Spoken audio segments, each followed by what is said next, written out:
The Sahara was alive in ways it hadn't been for centuries. Dust storms swirled under an oppressive orange sky, and the heat pressed down like a physical weight. Deep beneath the shifting sands, in a cavern shielded from the chaos above, Marcus Vale stared at something no human should have ever found. A monolithic cube of black stone, faintly glowing with an unnatural light. Its surface was etched with alien glyphs, shifting and shimmering as if they were alive. Marcus couldn't tear his eyes away. The artifact pulsed faintly, each beat resonating with the cadence of a heartbeat, sending vibrations through the cavern. He wasn't just looking at a relic. He was standing before a message, one that humanity wasn't meant to decipher. "This can't be real," Erin Lee whispered behind him, her voice trembling. She gripped a flashlight tightly, her knuckles white against the steel. The beam illuminated fragments of murals on the cavern walls, scenes of towering beings holding spheres that bore an uncanny resemblance to Earth. Other glyphs surrounded them, and they all pointed toward one singular image at the center of the room, the cube. "It's real," Marcus said, his voice low. He wiped sweat from his brow, though the cavern was cool. "And it's not just a relic. It's active." Erin took a shaky step forward, her eyes darting to the glowing glyphs. "Active? What does that mean?" Marcus reached for his tablet, pulling up the scans they had taken earlier. The data didn't make sense, but it all pointed to one truth. The artifact wasn't dormant. It was broadcasting. "It's sending a signal," Marcus explained, his voice tightening. "A low-frequency pulse. We picked it up 3 days ago through seismographic monitors. At first, we thought it was tectonic activity, but then it stabilized, too precise, too deliberate." Erin's gaze flickered between Marcus and the artifact. "A signal to what?" "That's what we're going to find out." He turned to the team of researchers standing a few feet away, their faces pale under the dim lights. "Set up the interface. We need to decode it." The team hesitated. No one wanted to be the first to touch the thing. The artifact seemed alive, its faint glow creating shadows that danced unnaturally across the cavern walls. Finally, Erin stepped forward, rolling up her sleeves. "Fine, I'll do it. But if this thing explodes, I'm haunting you." Marcus managed a tight smile as she approached the artifact, a portable interface in her hand. She carefully placed a sensor pad against the cube's surface, and the glyphs responded immediately, shifting into new patterns and glowing brighter. The air around them seemed to hum, a low vibration that rattled the equipment and set everyone's teeth on edge. Marcus," Erin said, her voice rising. The tablet in her other hand began to light up with data streams, incomprehensible sequences of symbols and numbers flooding the screen. "Let it process," Marcus said, though his hands trembled as he typed commands into his own console. The interface was built to translate alien languages, an experimental project funded by governments who were more curious than cautious. Now, that curiosity felt like a dangerous gamble. The hum grew louder. The ground beneath their feet shook, sending dust cascading from the cavern ceiling. The artifact pulsed brighter, and the glyphs began to shift in rapid succession, faster than the human eye could follow. Marcus's tablet beeped, drawing his attention to a single translated phrase flashing on the screen. "Recall notice, lease expired." He froze, his breath catching in his throat. Erin leaned over his shoulder, reading the message aloud. "What does that mean? Lease expired? Lease on what?" Marcus stared at the artifact, his mind racing. Earth. The room fell silent except for the relentless hum of the artifact. The researchers exchanged uneasy glances, the weight of the revelation settling on them like a shroud. "Are you saying," Erin began, her voice shaky, "that Earth is rented?" Marcus nodded slowly, the pieces falling into place. "It's not just a planet. It's a terraforming project, and we're tenants." Another vibration rippled through the cavern, this one stronger, more deliberate. The glyphs on the artifact reorganized themselves, forming a symbol that no one recognized. Then, the hum stopped. For a moment, there was nothing but silence. Then the artifact pulsed again, brighter this time, its light spilling across the cavern in waves. A new line of text appeared on Marcus's screen, sending chills down his spine. "Owners in transit, prepare for reset." Before anyone could react, the ground beneath them began to crack. The cavern walls groaned as if the earth itself were protesting. Rocks tumbled from the ceiling, and the team scrambled to grab their equipment. "We need to leave. Now!" Marcus shouted, his voice barely audible over the growing roar. Erin grabbed his arm, her face pale. "Marcus, if they're coming, if the owners are coming, what happens to us?" He didn't answer. He didn't have to. The look in his eyes said it all. Humanity's time was up. The sky over the excavation site churned with thick, gray clouds, an unnatural storm forming out of nowhere. The team had barely made it to the surface when the first tremor hit. Dust kicked up in massive plumes, and the ancient sand seemed to writhe under their feet as if alive. The artifact's signal hadn't just been a transmission. It had triggered something. Marcus stood outside the command tent, staring at the horizon. The sky was too still now, the kind of oppressive quiet that made every instinct scream to run. He tightened his grip on the tablet that still displayed the translated words. "Owners in transit. Prepare for reset." The words pulsed faintly, as if mocking him. Behind him, Erin emerged from the tent, her face pale and streaked with sweat. "We've been monitoring seismic activity across the region," she said, her voice quick and clipped. "It's not localized anymore. This, whatever it is, it's spreading." Marcus barely nodded. "It's not just here. The artifact's signal is global. The reset isn't going to be contained to one area." Erin handed him a printout, her hands trembling. "These readings. Marcus, the energy signature matches something we detected 2 years ago. The orbital anomaly. The orbital anomaly." Marcus's mind raced back to the classified reports he had read. Back when he still worked with the European Space Agency, a strange object had been detected just outside Earth's atmosphere. A massive structure that had appeared without warning and vanished days later. At the time, it had been dismissed as a natural phenomenon or a classified military project, but now the pieces were coming together in horrifying clarity. The anomaly wasn't just observing us, Marcus muttered.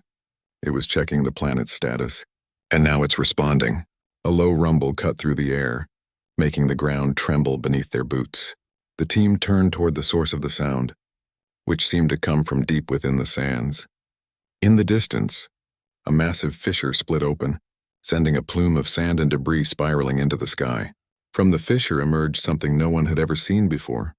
Towering, metallic constructs that gleamed even in the dim light, their surfaces covered in the same glyphs as the artifact.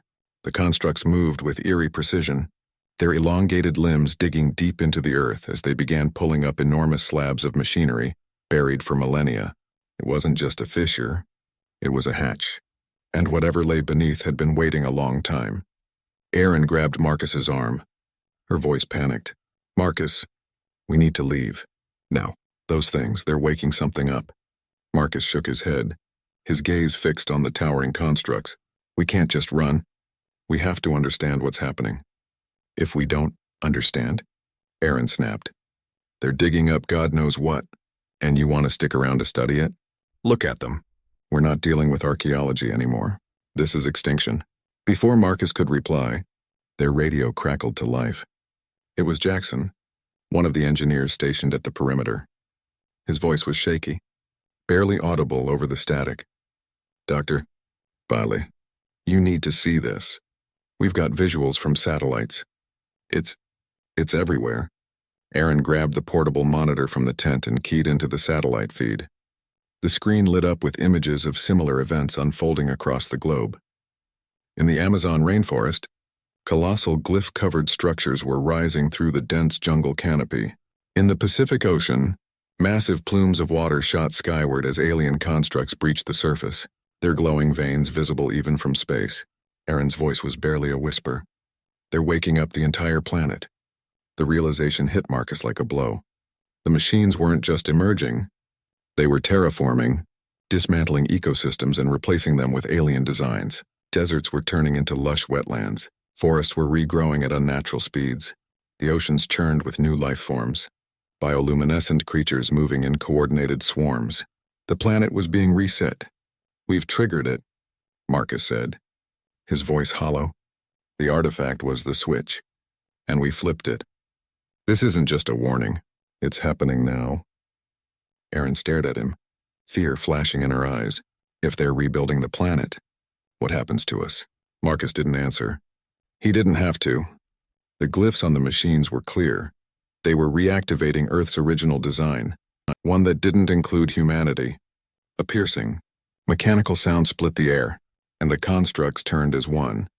Their movements impossibly fluid. They weren't just digging anymore. They were scanning. Beams of light shot from their surfaces, sweeping across the desert in wide arcs. When one of the beams locked onto the command tent, it froze, as if registering their presence. "Run," Marcus said, grabbing Aaron's arm. "Now." The two of them sprinted toward the convoy of vehicles parked at the edge of the site. Behind them, the scanning beam shifted, tracking their movement. One of the constructs began to move, its massive limbs carrying it across the desert with terrifying speed. They reached the lead truck just as the beam hit the sand behind them, incinerating everything in its path. Aaron dove into the passenger seat, and Marcus slammed his hand on the ignition. The truck roared to life, and they tore across the desert, the construct's shadow looming behind them. As they drove, Marcus glanced in the rearview mirror. The construct had stopped chasing, but the glow from its glyphs lit up the horizon. It wasn't just a machine. It was a harbinger of something far worse. Aaron broke the silence, her voice shaking. "What do we do now? We can't outrun this. We can't fight it." Marcus gripped the wheel tighter, his knuckles white. "We find the next artifact. If this is a recall notice, there has to be a way to counter it. The terraformers may own this planet, but I'm not handing it over without a fight." The desert stretched endlessly before them, the truck rattling over uneven terrain as Marcus pushed the engine to its limits. The horizon remained a deep, unnatural orange, the atmosphere heavy with heat and ash. Aaron clung to the dashboard, her breath coming in shallow gasps, her mind reeling from the chaos they'd just escaped. "Next artifact," Aaron finally said, breaking the tense silence. Her voice wavered, her usual sharp tone dulled by fear. "Do you even know where to start?" "We barely survived the first one." Marcus glanced at her, his jaw clenched. "We don't have a choice. The first artifact wasn't just a signal, it was a trigger. But it's not the only one. The glyphs we recorded showed coordinates, multiple points around the planet. Each of them likely contained something similar, and one of them might have the key to stopping this." Aaron shook her head, staring out the window at the desolate sands. "You're betting humanity's survival on a hunch, Marcus, and every second we waste, those machines dig deeper." Before Marcus could reply, the radio crackled to life again. Jackson's voice came through, barely audible over the static. "Doctor?" "Vale. You need to get to a terminal. Satellite feed just updated. The constructs, they're spreading faster than we thought." Marcus tightened his grip on the wheel. "What are we looking at?" "Jackson, coastal cities are reporting massive tidal surges," Jackson replied, his voice strained. "The Pacific and Atlantic are showing anomalies. It's like the oceans are being rearranged." "And it's not just the water. New ecosystems are appearing." "Bioluminescent organisms we've never cataloged before. The planet's changing, and it's doing it fast." Aaron's eyes widened. "They're reshaping the entire biosphere. It's not just about digging. They're rebuilding Earth from the ground up." Marcus exhaled sharply, his mind racing. "We need to get ahead of them. The next coordinates are in the Amazon. If there's another artifact, it'll be there." The truck skidded to a halt near the edge of a canyon. Ahead, a small airstrip shimmered in the heat, a lone cargo plane waiting under the hazy sky. The team had arranged the aircraft for emergencies, but now it felt like their last lifeline. They loaded their equipment in silence, the weight of the situation hanging over them. As the plane's engines roared to life, Aaron glanced at Marcus. "And what if the next artifact doesn't help? What if it just makes things worse?" Marcus didn't meet her gaze. "Then we keep going, until we find the answer, or until there's nothing left to save." The flight to the Amazon was turbulent, the atmosphere growing stranger with every mile they traveled. The pilot, a grizzled veteran named Cal, kept glancing nervously at the glowing readouts on his instruments. "Something's wrong with the air," he muttered. "Pressure's fluctuating like crazy. Feels like the planet's trying to shake us off." Marcus stared out the window, his thoughts churning. Below, rivers snaked through dense jungle, But even from this height, he could see the changes taking place. Trees that had stood for centuries were being uprooted, replaced by towering alien flora that pulsed faintly with light. The jungle shimmered with an otherworldly glow, the glyphs of the terraformers etched into the landscape itself. They landed on a makeshift strip near the edge of the jungle. As the team disembarked, the heat and humidity hit them like a wall. The air was thick, almost electric, and the faint hum of alien machinery resonated in the distance. The Amazon was no longer entirely Earth's. It had become something in between. Aaron pointed toward a faint glow visible through the trees. That way. If the artifact's there, it's not hiding. They moved cautiously, the jungle alive with strange sounds. Bioluminescent plants curled toward them as they passed, their faint glow casting eerie shadows. Occasionally, they caught glimpses of movement, creatures darting through the underbrush, their forms unlike anything in Earth's ecosystem. As they approached the glowing source, the hum grew louder, more insistent. The trees opened into a clearing, and there it was, a second artifact. This one was taller, narrower, with angular surfaces that radiated an intense blue light. The glyphs on its surface pulsed in a rhythmic sequence, almost hypnotic. "This is it," Marcus said, stepping forward. "It's active, just like the first one." Aaron hesitated. "Are you sure this is a good idea? Last time, we barely made it out alive." Marcus didn't respond. He approached the artifact, carefully placing a sensor on its surface. The glyphs immediately began to shift, their patterns flowing into new configurations. The hum deepened, vibrating through the ground. The tablet in Marcus's hand lit up, streams of alien data flooding the screen. The translation module struggled to keep up, but eventually, a single phrase appeared: "Protocol override possible. Authorization required." Aaron leaned over his shoulder, reading the text. "Override? What does that mean?" Marcus's heart raced. "It means we might have a way to stop it." Before he could act, the ground beneath them began to shake violently. The artifact's light intensified, and from the jungle, a massive construct emerged, larger than anything they had seen before. It moved with deliberate purpose, its limbs crackling with energy. Glyphs on its surface matched those of the artifact, glowing in unison. The construct stopped just short of the clearing, its scanning beams sweeping over them. Marcus froze, his mind racing. It wasn't attacking. Not yet. It was waiting. "Marcus," Aaron whispered, her voice barely audible. "What do we do?" He stared at the artifact, then at the construct, and back to the tablet. The glyphs were still shifting, their patterns forming something new, something he could almost understand. "We activate the override," he said, his voice steady, "and we pray it doesn't kill us first." Marcus's hands trembled as he keyed in the sequence displayed on the tablet. The glyphs on the artifact pulsed faster, glowing so brightly they seemed to burn into his retinas. Around them, the ground shook with increasing violence, as if the entire jungle were resisting their presence. The towering construct in the distance emitted a low, resonant hum, a sound that felt like it was boring into their skulls. "Override protocol activated," the tablet displayed. The word sent a chill down Marcus's spine. "What now?" Aaron asked, her voice barely audible over the sound of the shifting jungle. "We wait," Marcus replied, though his voice lacked conviction. He stared at the artifact, its light now steady, its glyphs frozen in place. The ground beneath it split open, revealing a circular platform covered in the same glowing script. Marcus stepped back instinctively, his mind racing to process what was happening.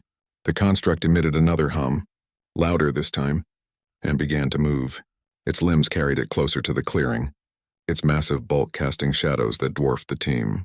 A scanning beam swept over them, lingering on Marcus for an agonizing moment. He felt a strange heat on his skin, and then nothing. The beam shifted to the artifact.